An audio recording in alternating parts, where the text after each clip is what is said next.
प्रिय आत्मा, साधना की परिधि की भूमिका का संबंध में हमने 2 चरणों पर बातें की, शरीर शुद्धि और विचार शुद्धि। शरीर और विचार से भी गहरा तल भावनाओं का है। भाव की शुद्धि सर्वाधिक महत्वपूर्ण तल है। परिधि की भूमिका और साधना में शरीर और विचार दोनों से ज़्यादा भाव की शुद्धि की उपयोगिता है। यह इसलिए कि मनुष्य विचार से तो बहुत कम जीता है, मनुष्य भाव से ज़्यादा जीता है। यह कहा जाता है मनुष्य एक रैशनल प्राणी, एक बौद्धिक प्राणी है, पर यह बात उतनी सच नहीं है। आप अपने जीवन में विचार करके बहुत कुछ नहीं करते हैं। आप अधिक जो करते हैं वह भाव से प्रभावित होता है। आप जो घृणा करते हैं, आप जो क्रोध करते हैं, आप जो प्रेम करते हैं, वह सब भावनाओं से संबंधित होता है, विचारों से संबंधित नहीं होता है। जीवन की अधिकतर चर्या भाव के जगत से उद्भूत होती है, विचार के जगत से नहीं। इसलिए यह भी आपने देखा होगा, आप विचार कुछ करते हैं लेकिन समय पर काम कुछ और कर जाते हैं। उसका कारण विचार और भाव में भिन्न होना होता है। आप तय करते हैं कि मैं क्रोध नहीं करूँगा, आप विचार करते हैं कि क्रोध बुरा है, लेकिन जब क्रोध आपको पकड़ता है तो आपका विचार तो एक तरफ पड़ा रह जाता है और क्रोध हो जाता है। जब तक भाव के जगत के संबंध में परिवर्तन ना हो, केवल विचार के जगत में सोच विचार से कोई क्रांति जीवन में नहीं होती। इसीलिए बहुत आधारभूत परिधि साधना में जो सबसे आधारभूत बिंदु है वह भावनाओं को है, वह भावों का है। भाव की शुद्धि शुद्ध भावों का कैसे प्रवर्तन है, इस संबंध में आज हम विचार करें। भाव की जो भिन्न दिशाएं हैं उनमें से 4 पर सर्वाधिक विचार करेंगे। तत्वों की बात जिनके माध्यम से भाव शुद्ध हो सकते हैं, वे 4 तत्व विपरीत होकर के अशुद्ध भावों के जन्मदाता बन जाते हैं। वे 4 भाव, उनमें प्रथम है मैत्री, द्वितीय है करुणा, प्रथम मैत्री, द्वितीय करुणा, तृतीय प्रमुदिता और चौथा कृतज्ञता। इन 4 भावों को अगर कोई व्यक्ति जीवन में साधे तो भाव शुद्धि उपलब्ध होती है। इन 4 के विपरीत, मैत्री के विपरीत घृणा और वैर, करुणा के विपरीत क्रूरता और हिंसा और अदया, प्रफुल्लता के विपरीत उदासी, विषाद, संताप और चिंता, कृतज्ञता के विपरीत अकृतज्ञता। इनके विपरीत जिनका जीवन और भाव स्थिति हो वह अशुद्ध भाव है। इन चारों जो प्रतिष्ठित है वह शुद्ध भाव में प्रतिष्ठित है। अब यह हम विचार करें, हमारी भाव की परिधि किन बातों से प्रभावित होती है, संचालित होती है? क्या हमारे जीवन में मैत्री की जगह वैर और वैमनस्य ज़्यादा प्रमुख है? क्या हम मैत्री के बजाय दुश्मनी और शत्रुता से ज़्यादा संचालित होते हैं? क्या हम ज़्यादा प्रभावित होते हैं? क्या हम ज़्यादा सक्रिय हो जाते हैं? क्या हमारे भीतर शक्ति का अनुभव ज़्यादा होता है? जैसे मैंने पीछे कहा कि क्रोध में शक्ति है, लेकिन मैत्री में भी शक्ति है। केवल क्रोध में ही शक्ति को पैदा करना जानता है वह जीवन के बहुत बड़े हिस्से से वंचित हो जाता है। जिसने मैत्री की शक्ति को नहीं जगाया, नहीं जाना, जो केवल शत्रुता में ही शक्तिमान होता है, वह मैत्री की अवस्था में शिथिल हो जाता है। क्या आपको पता है दुनिया के सारे राष्ट्र शांति के दिनों में कमजोर हो जाते हैं और युद्ध के दिनों में शक्तिशाली हो जाते हैं? क्यों? क्योंकि मैत्री की शक्ति पैदा करना हमें पता नहीं। शांति हमारे लिए शक्ति नहीं, अशक्ति है। और यही वजह है कि हमारे भारत जैसा देश, जिन्होंने शांति की बहुत चर्चा की, प्रेम की बहुत चर्चा की, वे शक्तिहीन हो गए। क्योंकि शक्ति पैदा करने का सामान्यतः एक ही रास्ता है, शत्रुता। हिटलर ने अपनी आत्मकथा में लिखा है, अगर किसी राष्ट्र को शक्तिमान बनाना है तो सच्चे दुश्मन या झूठे दुश्मन पैदा करो। अपने मुल्क को समझाओ कि दुश्मन आसपास है, चाहे हो नहीं दुश्मन। और जब उनको यह बोध होगा कि दुश्मन आसपास है तो उनमें एक शक्ति, एक ऊर्जा का जन्म होगा। इसलिए हिटलर ने बिल्कुल झूठे दुश्मन खड़े किए। यहूदी, जिनसे कोई मतलब नहीं था, उसने 10 वर्ष तक प्रचार किया सारे देश में, अपने देश को समझा दिया कि यहूदी दुश्मन है, इनसे बचाव करना है, और शक्ति पैदा हो गई। जर्मनी की सारी शक्ति वैमनस्य से पैदा हुई, जापान की सारी शक्ति वैमनस्य से पैदा हुई। आज सोवियत रूस या अमेरिका की सारी शक्ति वे मनुष्य पर है। अभी तक मनुष्य का इतिहास केवल शत्रुता की शक्ति को ही पैदा करना जानता है, मित्रता की शक्ति का तो हमें पता ही नहीं। महावीर और बुद्ध ने और क्राइस्ट ने मित्रता की शक्ति की पहली बुनियाद रखी और उन्होंने कहा कि अहिंसा शक्ति है। क्राइस्ट ने कहा प्रेम शक्ति है, बुद्ध ने कहा करुणा शक्ति है। ये हम सुनते हैं लेकिन हमें इसका वास्तव में पता नहीं। आप विचार करें अपने जीवन में, आप कब शक्तिशाली अनुभव करते हैं? जब आप किसी की शत्रुता में होते हैं तब, या जब आप किसी के प्रति शांत और प्रेम से भरे होते हैं तब? तो आपको यह ज्ञात होगा आप शत्रुता की स्थिति में शक्तिशाली होते हैं, और जब आप शांत अवेयर की स्थिति में होते हैं तो आप अशक्त और कमजोर हो जाते हैं। इसका अर्थ क्या? आप एक अशुद्ध भाव से प्रभावित होते हैं। यह अशुद्ध भाव की जितनी प्रगाढ़ता हमारे भीतर होगी उतना हम अपने भीतर प्रवेश नहीं कर सकेंगे। क्यों भीतर प्रवेश नहीं कर सकेंगे? ये बड़ा महत्वपूर्ण बिंदु है, इसको बहुत विचार करना है। शत्रुता हमेशा वही केंद्रित होती है, यानी कोई व्यक्ति बाहर होता है उससे शत्रुता होती है। अगर कोई बाहर व्यक्ति ना हो तो उससे आपकी शत्रुता नहीं हो सकती। मैं आपसे कहूँ प्रेम वही केंद्रित नहीं होता है। अगर बाहर कोई भी ना हो तो भी भीतर प्रेम हो सकता है। प्रेम अंतः केंद्रित होता है, मैत्री अंतः केंद्रित होती है, और शत्रुता पर केंद्रित होती है, वह दूसरे से संबंधित होती है। घृणा बाहर से परिचित होती है, प्रेम भीतर से प्रभावित होता है। प्रेम के झंडे भीतर से बहते हैं, घृणा की प्रतिक्रिया बाहर से पैदा होती है। अशुद्ध भाव बाहर से परिचित होते हैं, शुद्ध भाव भीतर से बहते हैं। शुद्ध और अशुद्ध भाव के भेद को ठीक से विचार करना जरूरी है। जो भाव बाहर से परिचालित होते हैं वे शुद्ध नहीं है, तो वह प्रेम, वह पैशन जिसको हम प्रेम कहते हैं वह शुद्ध नहीं है, क्योंकि वह बाहर से परिचालित है। वही प्रेम शुद्ध है जो भीतर से प्रवाहित है, बाहर से परिचालित नहीं। इसीलिए हम अपने देश में प्रेम को और मोह को अलग कर देते हैं, पैशन को और वासना को और प्रेम को हम अलग कर देते हैं। वासना बाहर से परिचालित है। बुद्ध के या महावीर के हृदय में वासना तो नहीं, लेकिन प्रेम है। क्राइस्ट एक गांव से निकले, दोपहर थी घनी, वे काफ़ी थके मांदे थे, धूप बहुत तेज थी। वे एक बगीचे में एक पेड़ के नीचे विश्राम करने को रुके।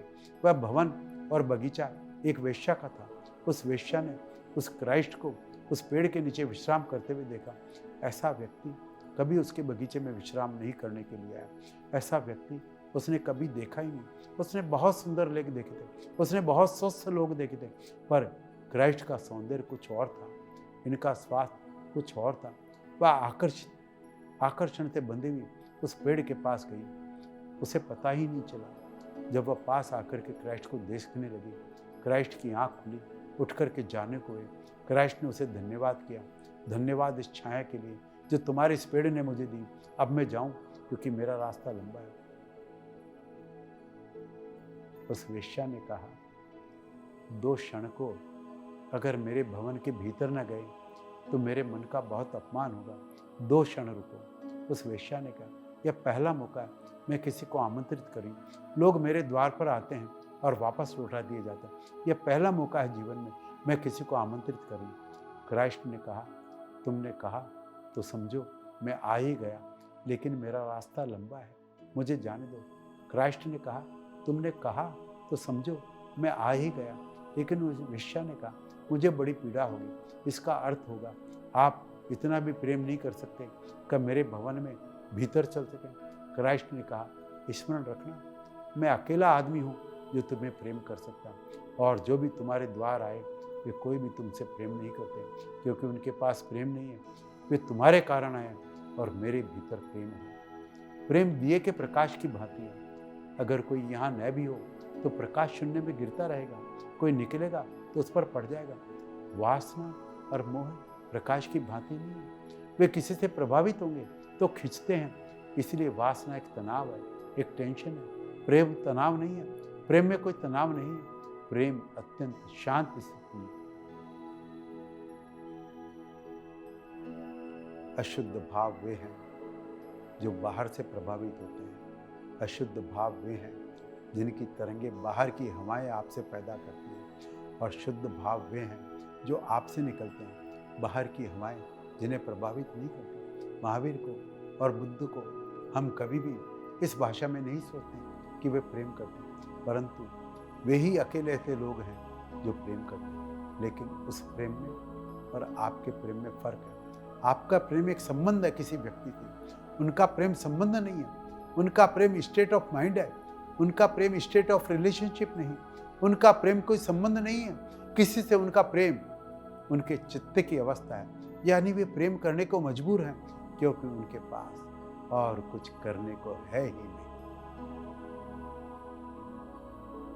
लोग कहते हैं महावीर को लोगों ने अपमानित किया, पत्थर मारे, कानों में कीले ठोके, उन्होंने सब कुछ क्षमा कर दिया। मैं कहता हूँ वे गलत कहते हैं। महावीर ने किसी को क्षमा नहीं किया, क्योंकि क्षमा तो वे लोग करते हैं जो क्रुद्ध हो जाते हैं। महावीर ने उन पर कोई दया नहीं की, क्योंकि दया तो वे लोग करते हैं जो क्रूर होते हैं। महावीर ने कोई सोच विचार नहीं किया कि मैं उनके साथ बुरा व्यवहार न करूं, क्योंकि सोच विचार तो वो लोग करते हैं जिनके मन में बुरे व्यवहार का ख्याल आ जाता है। तो फिर महावीर ने क्या किया? महावीर तो मजबूर है, प्रेम के सिवाय उनके पास कुछ देने को है ही नहीं। आप कुछ भी करो, उत्तर में प्रेम ही आएगा। आप एक फल से लदे हुए वृक्ष को पत्थर मारो, उत्तर में फल ही गिर सकते हैं, और कोई रास्ता नहीं। उसमें दरख्त कुछ भी नहीं करता, यह उसकी मजबूरी है। आप जल से भरे हुए हैं, झरने हो, कितनी भी बाल्टियां फेंको, वे गंदी हो, सुंदर हो, स्वर्ण की हो, लोहे की हो, उसके सिवाय कोई रास्ता नहीं कि झरना आपको पानी दे। इसमें झरने की कोई खूबी नहीं, मजबूरी है। तो जब प्रेम चित्त की अवस्था होती है तब एक विवशता होती है, उसे देना ही पड़ेगा, उसके सिवाय और कोई रास्ता नहीं। तो वे भाव जो भीतर से निकलते हैं, जिन्हें आप बाहर से खींचते नहीं, जिन्हें आप बाहर से खींच नहीं सकते, वे सब भाव शुद्ध हैं। वे भाव जो बाहर के हैं, वे बाहर के तूफान में लहरों की तरह पैदा करते हैं, वे अशुद्ध हैं। बाहर से पैदा किए वे आप में बेचैनी और परेशानी पैदा करेंगे। जो भीतर से निकलेंगे वह आपको आनंद से भर देंगे। शुद्ध और अशुद्ध भाव के लिए यह पहचान है। शुद्ध भाव ही चित्त की अवस्था है, अशुद्ध भाव चित्त की विकृति है, अवस्था नहीं। अशुद्ध भाव चित्त पर बाहर का परिणाम है, शुद्ध भाव चित्त पर अंतस्काल विकास है।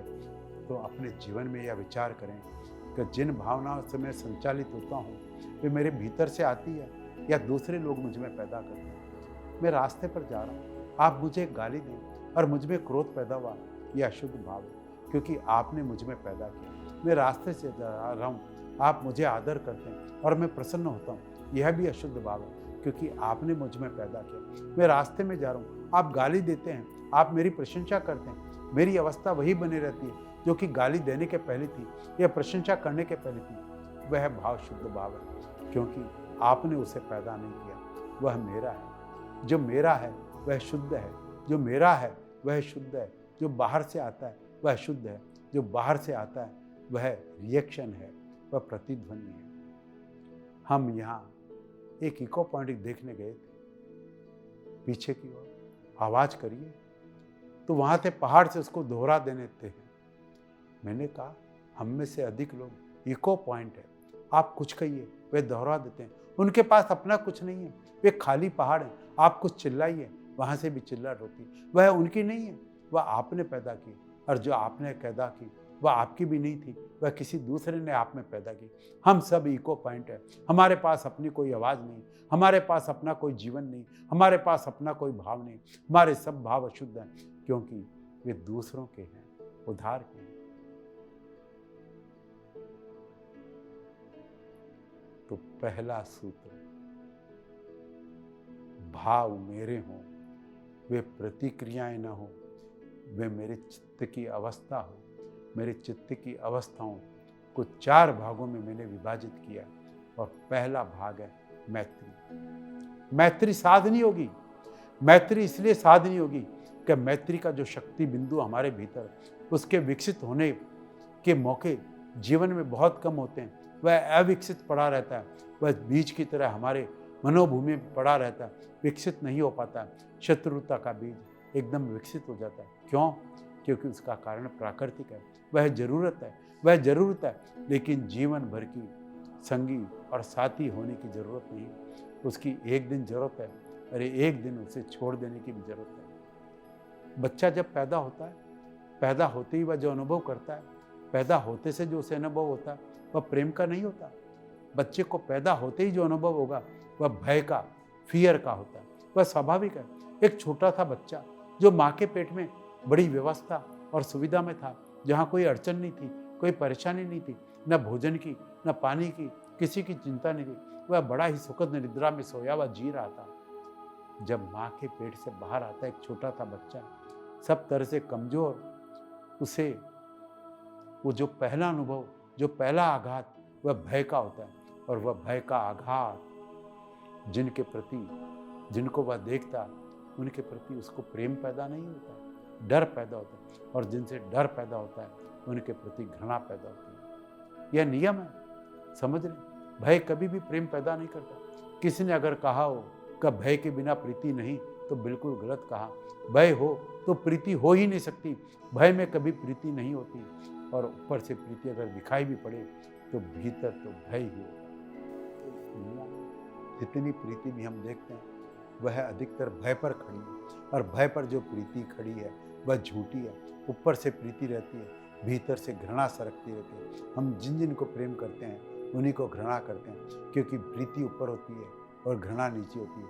हम उनसे भयभीत होते हैं।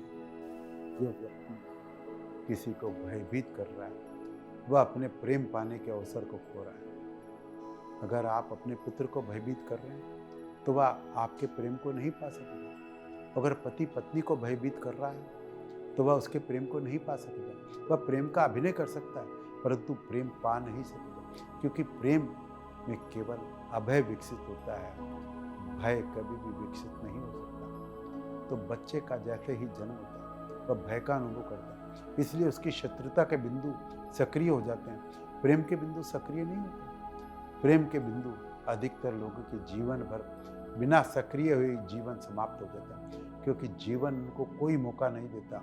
जिसे आप प्रेम करके जानते हैं वह भी प्रेम नहीं, वह केवल काम वासना है। वह भी केवल काम वासना, वह भी प्रेम नहीं। प्रेम तो केवल साधना में ही विकसित होता है। इसलिए मैत्री का और प्रेम का हमारे भीतर जो बिंदु है उसे विकसित करना होगा। सारी प्रकृति के खिलाफ विकसित करना होगा, क्योंकि प्रकृति उसे विकसित होने का मौका नहीं देती। जो जीवन पाते हैं वह उसे मौका ही नहीं देता, उसमें केवल शत्रुता ही विकसित होती है। और जिसको हम मैत्री कहते हैं वह मैत्री की केवल औपचारिकता होती है, वह केवल शिष्टाचार होता है। मैत्री की एक व्यवस्था है शत्रुता से बचने की, शत्रुता को पैदा न करने की, लेकिन वह मैत्री नहीं होती। मैत्री तो बड़ी अलग बात है। उस बिंदु को कैसे विकसित करें, कैसे हमारे भीतर मैत्री का भाव पैदा होना शुरू हो, उसका भाव करना होगा। मैत्री का सतत भाव करना होगा। जो हमारे चारों तरफ लोग हैं उनके प्रति मैत्री का संदेश भेजने होगा, मैत्री की किरणें भेजनी होगी। अपने भीतर उस मैत्री के बिंदु को निरंतर सचेष्ट करना होगा और सक्रिय करना होगा। तो सबसे पहले प्रकृति की तरफ प्रेम भेजिए। प्रेम का बिंदु सबसे पहले प्रकृति की तरफ विकसित हो सकता है, क्योंकि प्रकृति आप पर कोई चोट नहीं करती है। पुराने समय में अद्भुत लोग थे, सारे जगत के प्रति प्रेम का संदेश भेजते थे। सुबह सूरज उगता था तो हाथ जोड़ करके नमस्कार कर लेते थे और उससे कहते, धन्य हो, तुम्हारी करुणा अपार है, तुम हमें प्रकाश देते हो, तुम हमें रोज प्रकाश देते हो। यह कोई पूजा नहीं थी, यह कोई पूजा नासमझी नहीं थी। इस अर्थ में, इसमें बड़े अर्थ थे। जो व्यक्ति सूरज के प्रति प्रेम से भर जाता है, जो व्यक्ति नदी को कह करके प्रेम से भर जाता है, जो जमीन को माता कह करके उसके स्मरण से प्रेम से भर जाता है, वह असंभव कि वह आदमियों के प्रति अप्रेम से भरा हुआ ज़्यादा दिन रह जाए। हमारे पूर्वज अद्भुत थे। उन्होंने सारी प्रकृति की तरफ प्रेम के संदेश भेजे, सब तरफ पूजा और प्रेम की भक्ति को विकसित किया। जरूरत है, अगर प्रेम का अंकुर भीतर पैदा करना हो तो सबसे पहले उसका संदेश प्रकृति की तरफ भेजना होगा। हम तो बड़े अजीब लोग हैं। रात का पूरा चांद ऊपर खड़ा रहेगा और हम नीचे बैठ कर के ताश खेलते रहेंगे, रमी खेलते रहेंगे, हिसाब किताब मिलाते रहेंगे, फिर कितना रुपया हार गए, कितना रुपया जीत गए। चांद ऊपर खड़ा रहेगा और एक अद्भुत अवसर हम व्यर्थ ही खो देंगे। चांद आपके उस केंद्र को जगा सकता था। अगर चांद के पास 2 क्षण मंत्र मुग्ध होकर के बैठ करके आप अपने प्रेम का संदेश भेजा होता, तो उसकी किरणों ने आपके भीतर कोई बिंदु सक्रिय कर दिया होता, कोई तत्व, और आप प्रेम से भर गए होते। चारों तरफ मौके ही मौके हैं। ये पूरी प्रकृति बहुत अद्भुत चीज़ों से भरी हुई है। उसकी तरफ प्रेम करिए। प्रेम का कोई भी मौका आ जाए तो उसे खाली मत जाने दीजिए, उसका उपयोग कर लिए। उसका उपयोग इसलिए, अगर रास्ते से जिससे आप जा रहे हैं एक पत्थर पड़ा हुआ है तो उसे हटा दीजिए। यह बिल्कुल मुफ्त में मिला हुआ उपयोग है जो आपके जीवन को बदल देगा। यह बिल्कुल सस्ता सा काम है, पर उससे सस्ती और साधना क्या होगी। जिस रास्ते से आप निकले हैं और एक पत्थर पड़ा हुआ है और उसे उठा करके आपने किनारे पर रख दिया, ना मालूम कौन अपरिचित वहाँ से निकलेगा, ना मालूम कौन अपरिचित उस पत्थर से चोट खाएगा, और आपने एक प्रेम का कृत्य कर दिया। बड़ी छोटी छोटी बातें जिंदगी में प्रेम के तत्व को विकसित करती हैं। बहुत छोटी छोटी बातें। एक बच्चा रास्ते पर रो रहा है, आप चले जाते हैं, आप खड़े होकर के 2 क्षण उसके आंसू नहीं पहुंच सकते। एक उदाहरण के द्वारा, अब्राहम लिंकन एक सीनेट की अपनी बैठक में जा रहा था। बीच में एक सूअर फंस गया था एक नाली के अंदर। वह भागा हुआ गया और उसने कहा, सीनेट को छोड़ो, थोड़ी देर रोकना, मैं अभी आया। बड़ी अजीब बात थी।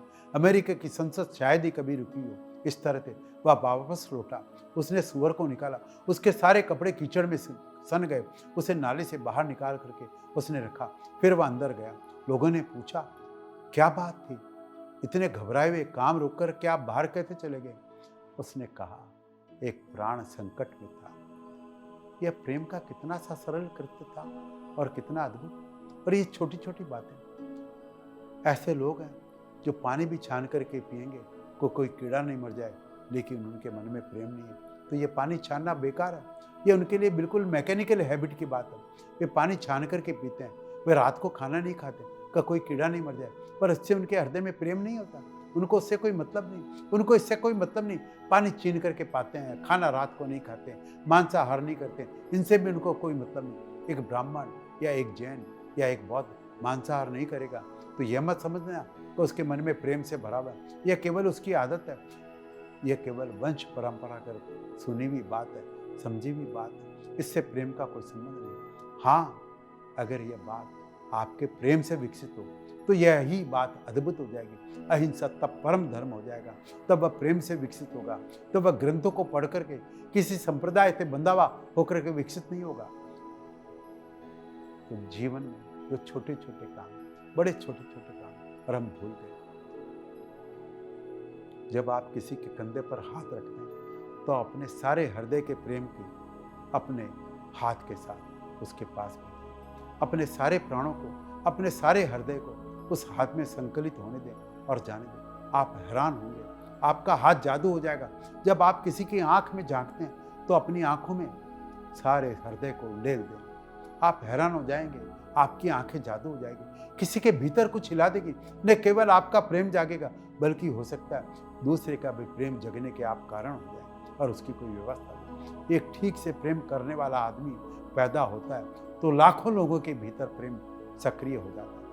ये मैत्री और प्रेम के बिंदु को उठाने के लिए जो भी आपको मौका मिले उसे नहीं खोएं। उसे मौका मिलने के लिए एक सूत्र याद रखें, निरंतर 24 घंटे स्मरण रखें। 1-2 काम ऐसे जरूर करें जिसके बदले में कुछ भी आपको लेना नहीं।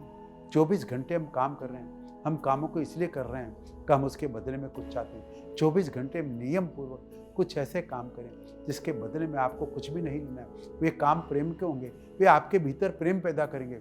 और एक दिन में एक काम भी अगर आप ऐसा कर दें जिसकी आपके बदले में कोई आकांक्षा नहीं, तो आपको उसका बहुत बड़ा बदला मिल जाएगा, क्योंकि आपके भीतर प्रेम का केंद्र विकसित हो जाएगा, सक्रिय हो जाएगा। इतनी देर तक आपने धैर्यपूर्वक इस चर्चा में भाग लिया, उसके लिए मैं आपको नमन करता हूँ। आपके भीतर छिपे बैठे परमात्मा को प्रणाम करता हूँ। मेरा प्रणाम स्वीकार करें।